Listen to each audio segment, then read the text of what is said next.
छत्रपती संभाजीनगर शहरातील उद्योग क्षेत्रासमोर उभ्या राहिलेल्या विविध समस्यांवर तोडगा काढण्यासाठी आज महत्त्वाची बैठक सुरू झाली आहे। उद्योगमंत्री उदय सामंत यांच्या उपस्थितीत शहरातील हॉटेल रामा येथे ही बैठक आयोजित करण्यात आली आहे। गियन्स तुटवडा आणि उद्योगांना भेडसावत असलेल्या इतर अडचणींवर या बैठकीत सविस्तर चर्चा होणार असून प्रशासनातील वरिष्ठ अधिकारी आणि औद्योगिक संघटनांचे प्रतिनिधीही बैठकीला उपस्थित आहेत। इंडस्ट्रीच्या सगळ्या अडचणींनी पुढाकार घेतला तर एक कारण इंडस्ट्रियलिस्ट हा एकटा काय करू शकतो, तुमच्या संघटना आहे तर तुमच्या संघटनेनं ठरवलं की आमच्या ज्या ओपन स्पेसेस 100 हेक्टर आहेत त्या 100 हेक्टर मध्ये तुमच्या ज्या संघटना आहेत त्या एका संघटनेनं 50 हेक्टर मध्ये बांबूची लागवड होऊ शकते, दुसऱ्या संघटनेमार्फत 25 हेक्टर मध्ये होऊ शकते आणि एका संघटनेला सांगायचं तर सगळ्या संघटनेनी क्लस्टर करा आणि त्याच्यातनं जे काय आपल्याला बाय प्रोडक्ट तयार करायचं आहे किंवा त्याच्यातनं जे काही इंधन आपल्याला तयार करायचं आहे त्यासाठी इंडस्ट्रियलिस्ट पुढाकार घ्या। तर या सगळ्या गोष्टी भविष्यामध्ये आपल्याला कराव्या लागतील आणि तो कदाचित मुहूर्त आजचा असावा आणि याच्यातनं काहीतरी आपण चांगलं पुढे जावं आणि चांगलं काहीतरी घडावं हाच आमचा शासनाचा उद्देश आहे।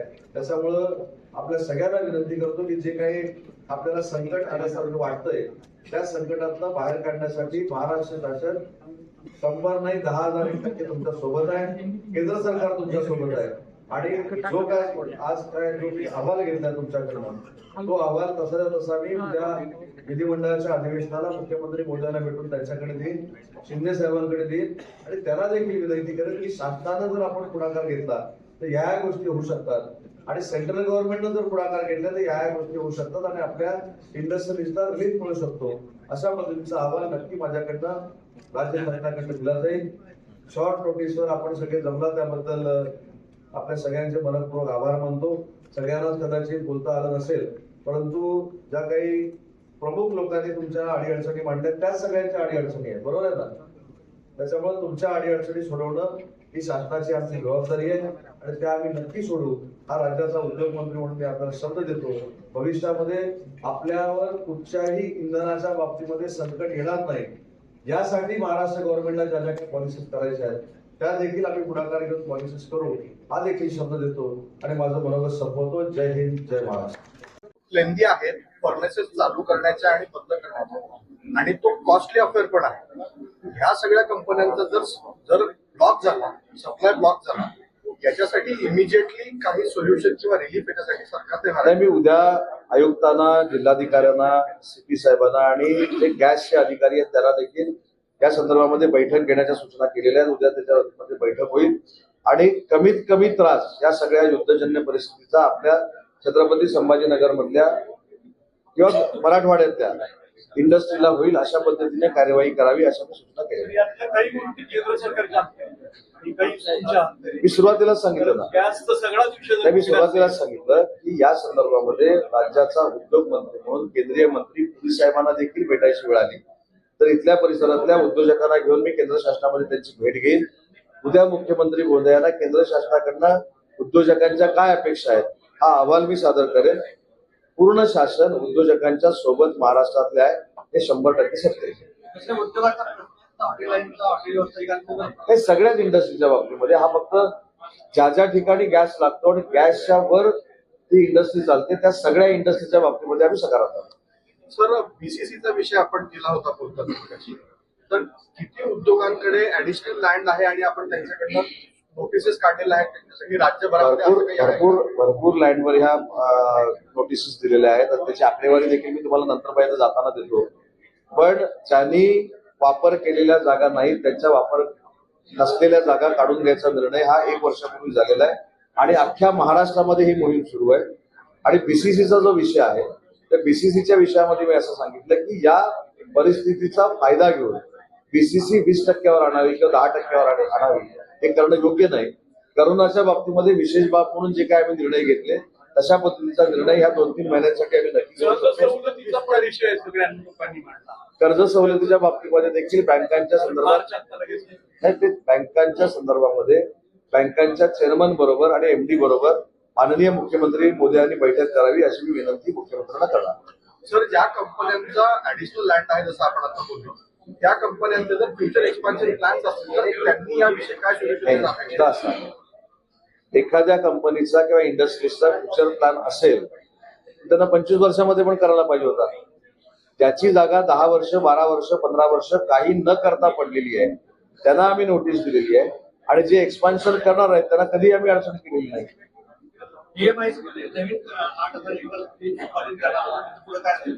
8,000 एकर जमीन संपादन करण्याचा आम्ही निर्णय घेतलेला आहे. छत्रपती संभाजीनगरमध्ये उद्योजकांचा येण्याचा ओढा देखील प्रचंड पद्धतीने वाढलेला आहे. 60,000 कोटीचा शाश्वत एमओयू जो आम्ही केला होता त्याची अंमलबजावणी छत्रपती संभाजीनगरमध्ये सुरू आहे आणि आजही 40,000 एकर 40,000 कोटीचे प्रकल्प पाईपलाईन मध्ये आहे. ते भविष्यामध्ये या संपूर्ण परिसरामध्ये होऊ शकतात. बरेचसे मोठे प्रोजेक्ट एक्सपोर्ट ओरिएंटेड आहे. युद्धाचा एक महत्वाची गोष्ट अशी आहे की युद्ध हे काय कायमस्वरूपी चालू राहणार नाही. ते कधी संपेल हे माझ्या हातात देखील नाही, तुमच्या हातात देखील नाही. पण या युद्धजन्य परिस्थितीमध्ये उद्योजकांना त्रास होऊ नये यासाठी केंद्र सरकारनं देखील एक्सपोर्टच्या बाबतीत काही निर्णय घेतलेले आहेत आणि त्यांना लाभदायक आहे. तर ओव्हरऑल स्टेटमध्ये याची काय एकंदरीत चित्र तुम्हाला दिसतं राज्यव्यापी? संभाजीनगरची तुम्ही आढावा घेतला पण संभाजीनगरचा आढावा एवढ्यासाठीच घेतला कारण संभाजीनगर हे असं ठिकाण आहे की या ठिकाणी सगळी इंडस्ट्री आहे. इथे ऑटोमोटिव्ह इंडस्ट्री आहे, इथे लिकर इंडस्ट्री आहे, इथे फार्मा इंडस्ट्री आहे, इथे ऍग्रिकल्चर इंडस्ट्री आहे, इथे हॉटेल इंडस्ट्री आहे. सगळ्या इंडस्ट्री ह्या छत्रपती संभाजीनगरला आहेत. त्याच्यामुळे इथं आल्यानंतर आपल्याला महाराष्ट्राचं चित्र कळू शकतं. म्हणून मी ही पहिली बैठक लावली आणि अन्य जिल्ह्यांमध्ये देखील मी जाणार आहे. उदाहरण नागपूर असेल, नाशिक असेल, पुणे असेल या ठिकाणी जाऊन देखील तिथल्या उद्योजकांशी मी चर्चा करतो. बरेच लोक आहेत जे अक्षरशः रांगा लावतात पुण्यापर्यंत पोहोचले गॅस सिलेंडर. या बाबतीत सगळ्याच गोष्टी मी सांगत नाही, परंतु काही कडक सूचना आम्ही प्रशासनाला दिलेल्या आहेत आणि त्याच्यामध्ये गॅसचा जर गैरप्रकार कुठे होत असेल, त्याचा गैरवापर कुठे होत असेल, त्याच्यामध्ये जर काही भ्रष्टाचार होत असेल, पोलमध्ये काही भ्रष्टाचार होत असेल तर सेंट्रल गव्हर्नमेंटनं जे परिपत्रक काढलेले आहे तशा पद्धतीनं कडक कारवाई करावी हे निर्देश देखील दिले आहेत. Sir, in this case what state should represent the central government? काय मागणी केली पाहिजे राज्यांनी केंद्राकडे?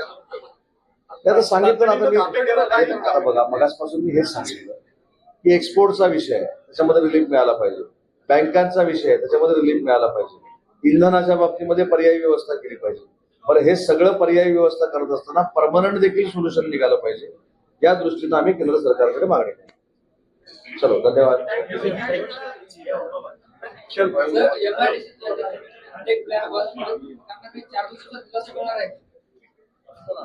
नाही, आता किती उद्योग बंद, आता मला उद्योग बंद पडल्याची कोणी यादी दिली नाही, परंतु ते उद्योग बंद पडू नये त्यासाठी आम्ही प्रयत्न करणार आहोत आणि काही जर किरकोळ पडले असतील ते सुरू कसे होतील हा प्रयत्न राहणार. चलो, धन्यवाद.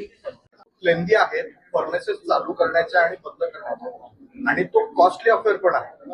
ह्या सगळ्या कंपन्यांचा जर ब्लॉक झाला, सप्लाय ब्लॉक झाला, याच्यासाठी इमिजिएटली काही सोल्युशन किंवा रिलीफ याच्यासाठी सरकार देणार आहे. मी उद्या आयुक्तांना, जिल्हाधिकाऱ्यांना, सीपी साहेबांना आणि जे गॅसचे अधिकारी आहेत त्यांना देखील या संदर्भामध्ये बैठक घेण्याच्या सूचना केलेल्या आहेत. उद्या त्याच्यामध्ये बैठक होईल आणि कमीत कमी त्रास या सगळ्या युद्धजन्य परिस्थितीचा आपल्या छत्रपती संभाजीनगर मधल्या किंवा मराठवाड्यातल्या इंडस्ट्रीला होईल अशा पद्धतीने कार्यवाही करावी अशा सूचना केल्या.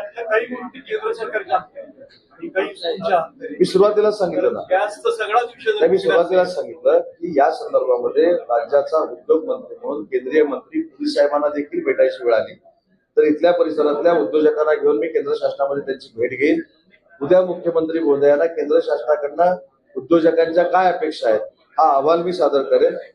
पूर्ण शासन उद्योजकांच्या सोबत महाराष्ट्रातले आहे हे 100% सत्य आहे. हे सगळ्याच इंडस्ट्रीच्या बाबतीमध्ये हा फक्त ज्या ज्या ठिकाणी गॅस लागतो आणि गॅसच्या वर ती इंडस्ट्री चालते त्या सगळ्या इंडस्ट्रीच्या बाबतीमध्ये आम्ही सकारात्मक. सर, बीसीसीचा विषय आपण केला होता बोलताना, तर किती उद्योगांकडे ऍडिशनल लँड आहे आणि आपण त्यांच्याकडनं नोटिसेस काढलेल्या आहेत त्यांच्यासाठी राज्यभरात भरपूर लँडवर ह्या नोटिसेस दिलेल्या आहेत आणि त्याची आकडेवारी देखील मी तुम्हाला नंतर पाहिजे जाताना देतो. पण ज्यांनी वापर केलेल्या जागा नाहीत त्यांच्या वापर नसलेल्या जागा काढून घ्यायचा निर्णय हा 1 वर्षापूर्वी झालेला आहे आणि अख्ख्या महाराष्ट्रामध्ये ही मोहीम सुरू आहे. आणि बीसीसीचा जो विषय आहे त्या बीसीसीच्या विषयामध्ये मी असं सांगितलं की या परिस्थितीचा फायदा घेऊन बीसीसी 20% आणावी किंवा 10% आणावी हे करणं योग्य नाही. करोनाच्या बाबतीमध्ये विशेष बाब म्हणून जे काय आम्ही निर्णय घेतले तशा पद्धतीचा निर्णय ह्या 2-3 महिन्यांसाठी आम्ही नक्की घेऊ शकतो. सवलतीचा पण विषय आहे सगळ्या लोकांनी मांडला. कर्ज सवलतीच्या बाबतीमध्ये देखील बँकांच्या संदर्भात नाही, ते बँकांच्या संदर्भामध्ये बँकांच्या चेअरमन बरोबर आणि एमडी बरोबर माननीय मुख्यमंत्री मोदी यांनी बैठक करावी अशी मी विनंती मुख्यमंत्र्यांना करणार. सर, ज्या कंपन्यांचा ऍडिशनल लँड आहे जसं आपण आता बोललो त्या कंपन्यांचे जर फ्युचर एक्सपान्शन प्लॅन्स असतील तर त्यांनी याविषयी काय एकदा सुरू असणार. एखाद्या कंपनीचा किंवा इंडस्ट्रीजचा फ्युचर प्लॅन असेल त्यांना 25 वर्षामध्ये पण करायला पाहिजे होता. त्याची जागा 10 वर्ष 12 वर्ष 15 वर्ष काही न करता पडलेली आहे. त्यांना आम्ही नोटीस दिलेली आहे आणि जे एक्सपान्शन करणार आहेत त्यांना कधी आम्ही अडचण केलेली नाही. EMI नवीन 8,000 एकर उत्पादन करायला पुढे काय असेल? 8,000 एकर जमीन संपादन करण्याचा आम्ही निर्णय घेतलेला आहे. छत्रपती संभाजीनगरमध्ये उद्योजकांचा येण्याचा ओढा देखील प्रचंड पद्धतीने वाढलेला आहे. 60,000 कोटीचा शाश्वत एमओयू जो आम्ही केला होता त्याची अंमलबजावणी छत्रपती संभाजीनगरमध्ये सुरू आहे आणि आजही 40,000 एकर 40,000 कोटीचे प्रकल्प पाईपलाईन मध्ये आहे. ते भविष्यामध्ये या संपूर्ण परिसरामध्ये होऊ शकतात. बरेचसे प्रोजेक्ट एक्सपोर्ट ओरिएंटेड आहे. बरेचसे मोठे प्रोजेक्ट एक्सपोर्ट ओरिएंटेड आहे. युद्धाचा त्याच्यावर खूप परिणाम होतो. तर त्या नाही, एक महत्वाची गोष्ट अशी आहे की युद्ध हे काय कायमस्वरूपी चालू राहणार नाही. ते कधी संपेल हे माझ्या हातात देखील नाही, तुमच्या हातात देखील नाही. पण या युद्धजन्य परिस्थितीमध्ये उद्योजकांना त्रास होऊ नये यासाठी केंद्र सरकारनं देखील एक्सपोर्टच्या बाबतीत काही निर्णय घेतलेले आहेत आणि त्यांना लाभदायक आहे. तर ओव्हरऑल स्टेटमध्ये याची काय एकंदरीत चित्र तुम्हाला दिसतं राज्यव्यापी? संभाजीनगरची तुम्ही आढावा घेतला पण संभाजीनगरचा आढावा एवढ्यासाठीच घेतला कारण संभाजीनगर हे असं ठिकाण आहे की ज्या ठिकाणी सगळी इंडस्ट्री आहे. इथे ऑटोमोटिव्ह इंडस्ट्री आहे, इथे लिकर इंडस्ट्री आहे, इथे फार्मा इंडस्ट्री आहे, इथे ऍग्रिकल्चर इंडस्ट्री आहे, इथे हॉटेल इंडस्ट्री आहे. सगळ्या इंडस्ट्री ह्या छत्रपती संभाजीनगरला आहेत. त्याच्यामुळे इथं आल्यानंतर आपल्याला महाराष्ट्राचं चित्र कळू शकतं. म्हणून मी ही पहिली बैठक लावली आणि अन्य जिल्ह्यांमध्ये देखील मी जाणार आहे. उदाहरण नागपूर असेल, नाशिक असेल, पुणा असेल या ठिकाणी जाऊन देखील तिथल्या उद्योजकांशी मी चर्चा करतो.